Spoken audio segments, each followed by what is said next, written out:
We now move on to the next panel discussion with the topic, Beyond the First Sale, Maximizing Customer Lifetime Value in a Competitive Market. Join me as I welcome our eminent panel. First and foremost, joining us on stage is the head Customer Centricity at Hindalco Industries Aditya Birla Group. Please put your hands together for Ms. Namrata Bohra. An absolute delight to welcome the head of Marketing Communications at Pexpo. Please put your hands together for Mr. Bidyut Nath. Completing the panel, it's time to welcome the moderator. Joining us on stage is the co-founder and founder at ARM Worldwide. Please put your hands together for Mr. Manas Gulati.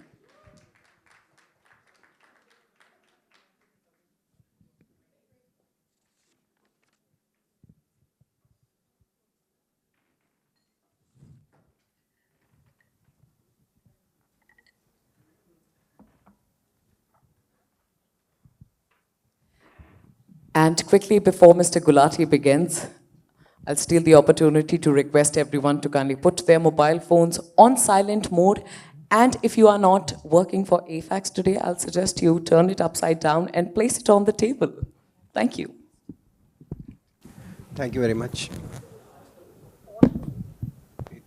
So, today we are here to discuss about customer lifetime value. And we have different panelists, one from the B2C segment and one from the B2B segment. Also, I'd also throw a little light upon categories where customer lifetime value is actually ingrained very well, which is finance as well at the same time. What we've noticed over a period of time, as you spoke about, email marketing se sab kuch shuru hua tha. And there was a time when Rediff.com used to be very much in vogue, and that used to be, one of the things which we used to use. And for Monster India, which was one of my clients, email on Rediff used to work very well. And that used to be the customer database, which we used to retrench again and again, and, soak in every piece of, value out of it, if I might say so. And Yahoo used to be, very much ingrained there. And the category which, we also deal with, of course, we work with apart from the finance players, we work with FMCG also, we work with consumer durables, finance in specific, where we use one piece of database and try to reach out to them again and again. And we all know about Bajaj, right? Like once you've filled in a lead from Bajaj, they'll try to sell you everything possible, and the way it happens for them is that they get in a customer through an EMI card, which is the first set, for anybody who starts to work and shifts to a new city probably. They, what we want is we want to settle in a new house. So we would want to buy an AC or anything else like that. And we went into, say, Kruma.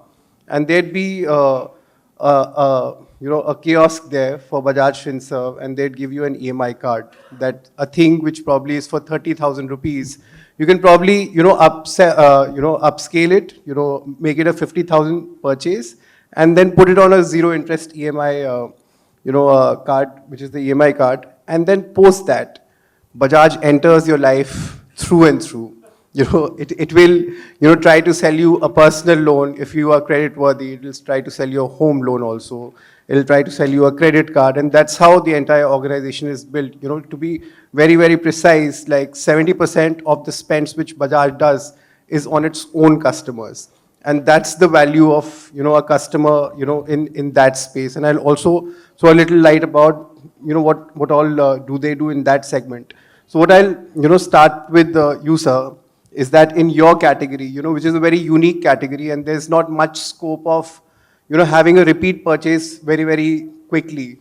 So how do you measure the customer, lifetime value in that category, and what is the scope of it, overall? Bottles, water bottles, of course, everybody owns it. And I'm sure, people are shifting from plastic to steel water bottles. So from there, we got a scope that, it is time for healthier options. Now, that's the finishing line, when you sell a bottle, that's a finishing line. You do not expect much after that, because in general, what we have found in the market for all the players, of course, in the same category, Well, that's a bottle. You don't consider it unless and until you're using it. And then suddenly one fine day your cap is broken. The entire bottle is gone. So you look for another. So that's where all our problems, when we're doing R&D, what exactly this change of transition, was happening in the country and how you are going to address that. So we came up with, of course, you have this bottle and you have these accessories as well. Of course, the other, consumer good category does have their accessories, but in bottle there were no accessories earlier. So we have manufactured accessories, and that you can actually have a multiple of it. Maybe one bottle, many lives. You can go to gym, have a different cap. You can go to your office, have a different cap. So that's how we have aligned with the consumer needs, and yes, of course, the consumer is accepting. Sure, sure. So that's more of from the B2C, category standpoint. But your category is very, very difficult from that standpoint. It's B2B. You need to reach out to corporates who further would reach out to their customers in turn.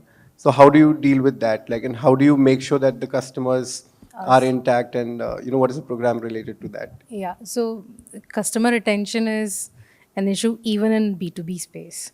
We do have, if we are dealing with the competition is going to be stronger because you have the transactional value in crores.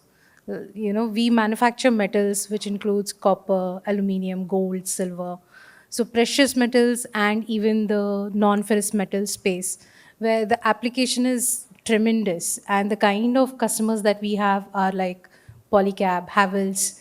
So these are the players who are really big, and it's very important that we retain them because of the longer cycles and even the higher transactional value.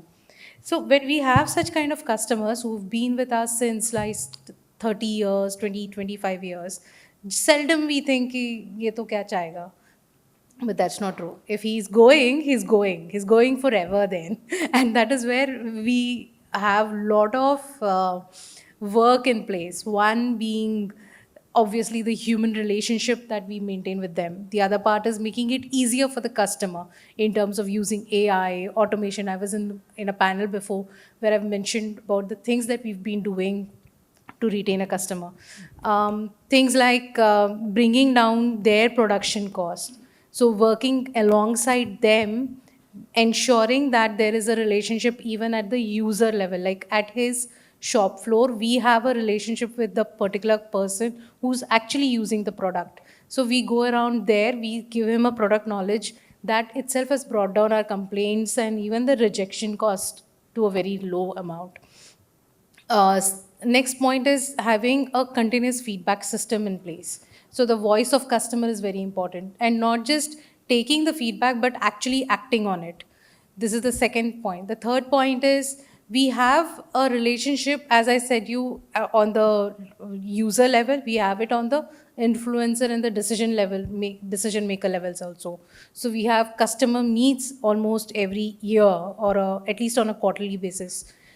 Having said that, not just these kind of relationships, but we have the relationships at the CXO levels, which is like the CEO. And so you have these kind of really invite-only clubs wherein an industry exchange is done, knowledge transfer is done, and where there is a common goal of doing something together, maybe, in terms of product development or even in terms of policy advocacy, we do all that. So everything that we can do, we do that. So wonderful. So from a B2B perspective, having a top of mind with your direct customers, which are the decision makers largely, maybe calling them on meets, taking their feedbacks on how do we improve the products. Also at a customer level, using that data from a research perspective and converting it into finer products probably. Yes. And so that you move on top of mind for the final customer, end customer also at the same time. And I'll also add on to that. I'm talking about the insurance category where you sell insurance initially to somebody, and then how do we remain on top of mind for them? For one of the customers, Niva Bupa, we were targeting certain direct customers, who were looking for things in the insurance category. But we also wanted to be on top of mind of customers who came into the fold, who just wanted to explore, what all hospitals are empaneled for Niva Bupa and otherwise. So we ran a campaign just informing people that, these are the hospitals which you can probably go in Gurgaon taking Niva Bupa. And people would engage with us, read about it also. And then what we did was we remarketed to them. That was information which was useful to a customer who was still not into the fold, but he came to my website, and then therefore I remarketed him my products, be it the travel insurance, health insurance, or anything else. So I never had the customer into the fold.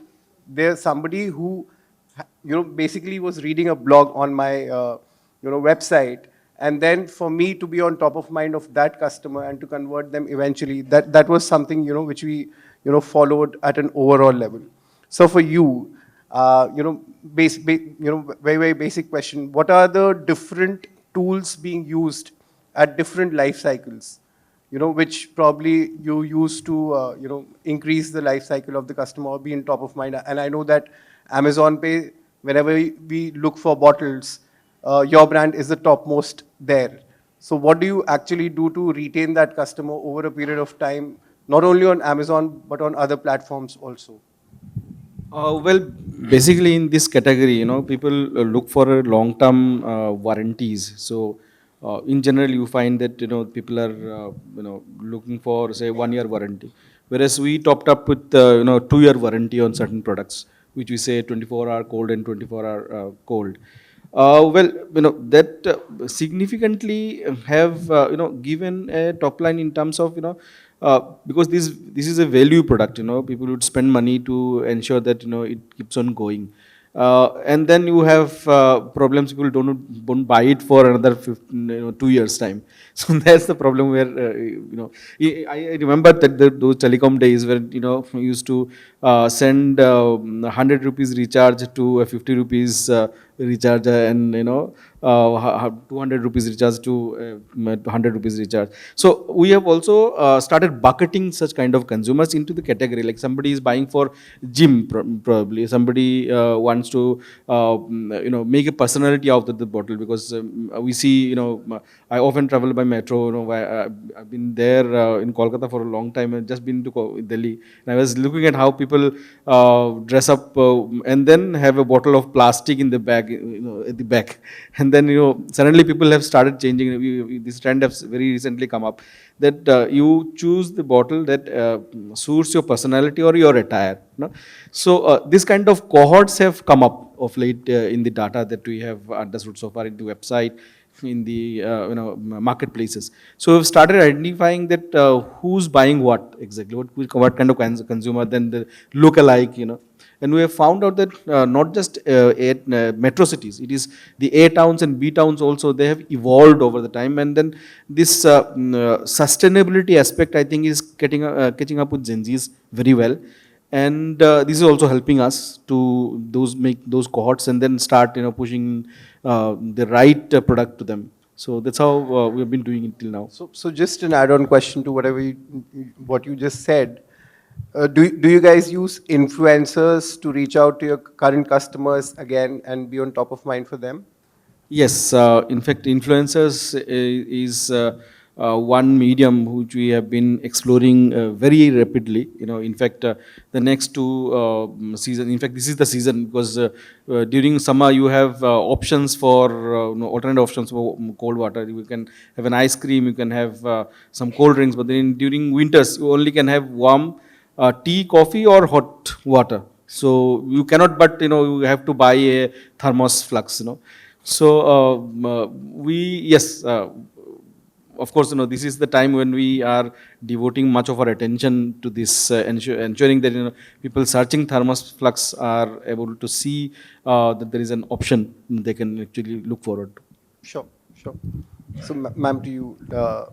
A lot of data which you spoke about, the customer data and the research data which is there, and we all are talking about AI and automation and everything else. So do you guys have ventured into AI and automation for your research and analytics and putting it back into the system for maybe product improvement or maybe Yes, creating yes. brand communication of sorts? Yeah. So what happens is there are a few things that we've done. Few things are still getting implemented. One of them being the Salesforce CRM that we're coming up with. Another point is that for our process optimization to bring down the complaints, which is very important, we've created a data lake. And from that data lake helps us to personalize the products for the particular customer's machine. By personalizing, I mean it brings in the least amount of losses to us or the complaints to us, and even for the customer. Because if the custom production, if there's an issue in his production cost is going really high, which we wouldn't want to happen. So we give him a kind of a product which is exactly matched, best suited for his machines. So we talk about there's an AI involved in it. We also have, when we manufacture cathodes, which is like if I have to imagine it, it is like a plate. And it has, if it is a faulty cathode, it will have some or the other nodules on it. So we have developed an automated system which actually, when it is coming out of the manufactured place to going for a quality check, at that stage itself, we have used AI and video analytics to identify those nodules are there and to reject it at that stage itself. So it goes back into the entire cycle again. So any noduled cathode is not good for the market. So we kind of, stop it at that particular stage. One was data lakes, the other was this. The third part is, when you talk about campaign strategies, we have our own image generation software, which we've developed in-house. So that helps in our campaign strategies. For example, we have a product by name Everlast. It's a B2C product, mostly in the Kerala market. And for its campaigning, what we've done is, you give him a prompt, and the kind of images that get generated are all AI generated images. There is also a product by name Eternia. I mean, I'm sure some of them must have had it. So these are those window panes that we have.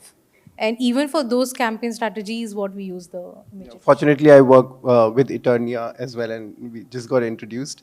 So there's a lot of synergies which can be, established, especially in segments where you know that the customer would buy a certain thing after a certain point in time. And, I'll just talk about consumer durables, for instance. We all know that mobile phones are bought in 14 months. We all know that washing machines' life cycle is 5 years.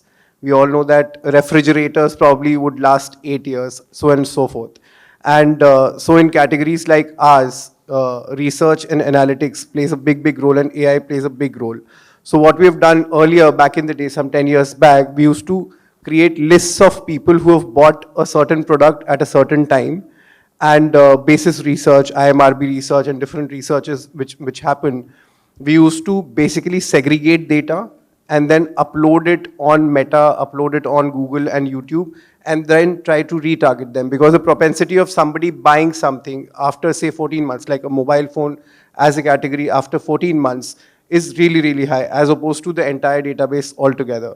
So it saved us a lot of money. It also saved us, a lot of junk leads which came in.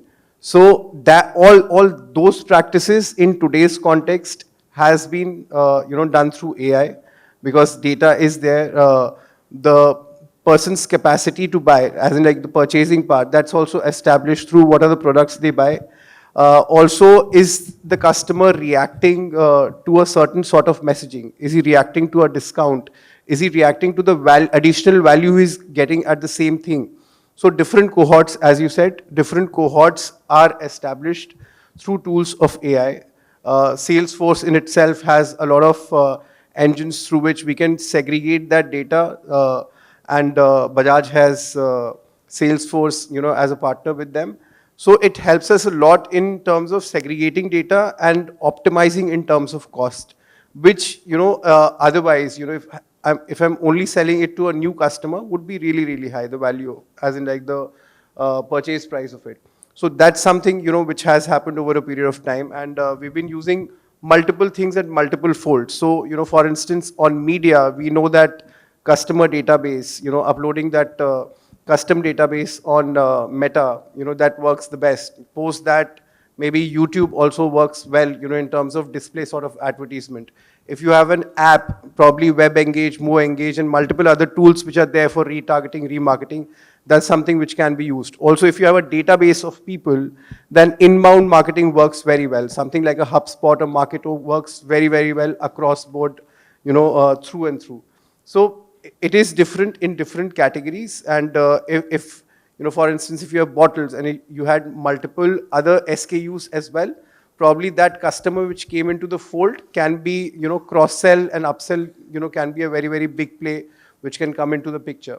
So all those put into place, I think, is something which will work very, very well, from a customer lifetime value of things. And certain categories work very well. Which brings me to, probably the last part of, what we want to, discuss about. Just a moment. Which would be a certain rapid fire. You can choose, one retention practice your industry needs to stop. Sorry? One retention practice your industry needs to stop. Probably, looking at families. Yeah, like a large part of it. Yes, because many times, we see that families are being targeted, but it is not the families anymore. It is much more than people have evolved. Customer has evolved over the time. If every person sitting here is a different consumer, in their own capacity. So I think, they have to evolve learning customers more.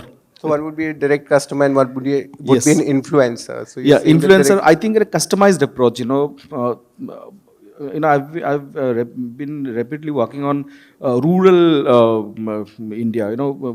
Particularly that you quote India and Bharat, and you have this entire bottom of the pyramid. Purchasing more than ever, and there when you get down to the business, you actually you are surprised at every point in every kilometers. So it is no point when you just like messaging to one part of the entire group of consumers. It is much more than that. It is evolving. That a certain hyper-personalized way of reaching to different customers, different cohorts of people. And then you have being a digital first company, you have all the reasons. You can geotag, you can numbers and probably whatnot with AI. I think this has become more than I think easier ever. So if we are not using it to ensure that we are customizing for each one. In fact, I used to say that you have a when I used to be in clothing segment, we will make a digital tailor, digital master tailor. Whenever you come, you get the exact size you fit into, and then you get to buy from it. So just like that, you have a personality. You are a gung ho type. You are a whatever personality you are, you get the exact bottle that you want to buy. Just like that. Yeah. For us, I think only and only depending on human relationships or only and only depending on the tech should not be done. So it should be a balance of both. Yeah, because there's personal involvement there. Personal involvement, engaging and with when there is automation that needs to be done. Sure. So both the things are important. Sure. My second question is the biggest reason customers stop buying from a brand. What do you think is the biggest reason customers stop buying from a brand? For us, can I go first? Yeah. For us, it is only price. We are price premium company, and that's the only thing, because obviously metals is a very expensive commodity, and in that we are selling precious and non-ferrous. So again, so price point is always the thing. I think this is we have seen brands of 100 years evolving themselves every century. They are evolving to target the new age of consumers. So it is about how we stop communicating and restart our communication. It is not anything else, because brands have survived, right? Everything can be tweaked, everything can be managed. But then if you stop communicating with the current set of TG that you would be interacting with, I used to say catch them young, the Gen Zs, maybe a decade before. Now these Gen Zs have become the decision makers of the family. So you have to get hold of the TG that you want to. Then only it's possible. Sure. My last question, which I think everybody would be very interested in, a loyalty program in India, that you really admire, like of any brand. You have these loyalty cards of uh, Tata and even the ones like, I'm quoting Starbucks, but again, it comes under the Tata umbrella. So I think that part is very good. The part where you have these point system, which is some of the brands like Smitten have cracked it. They give you these small beauty samples. Girls are nodding here, they'll understand. So it's small beauty samples is what they give you, and then they give you within a certain amount, then they give you more points. So you can, usually go back to them. One is the product is small and so it can be used fast. And second, it has giving you points, so you kind of feel that you're spending less, but you're not. Yeah. I used to really admire the Jet loyalty points until the company, went buzz. So, Air India, that was right now for something. that. Air India, Jet Airways and all of those. So it was really, really, like a thing to have in terms of points and, maybe the upgrades which happened from, economy to business. That was something I used to really look forward to till the time the company was there. And I think that's, one thing I really, really remember. And that was a, personal choice as well, because I knew that my points are getting added and, I was young and, that thing really, I used to read as a young kid, मुझे लगता था कि ये चीज़ सही है.